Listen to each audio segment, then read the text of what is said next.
Praise the lord. July 21వ తేదీ 2024.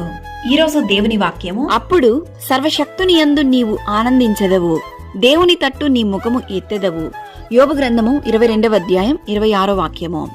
సర్వశక్తుని వైపు నీవు తిరిగిన ఎడల, నీ గూడారములలో నుండి దుర్మార్గమును దూరముగా తొలగించిన ఎడల నీవు అభివృద్ధి పొందెదవు.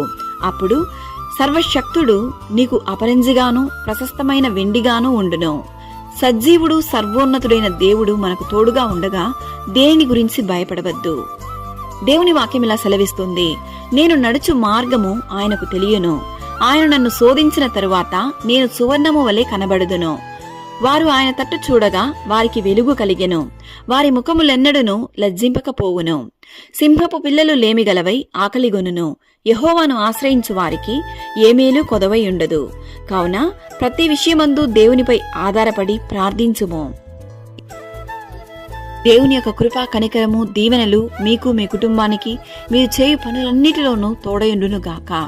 దేవుని యొక్క సమాధానము, దేవుని యొక్క సంతోషము మనందరికీ తోడయుండునుగాక. ఆమేన్. God bless you.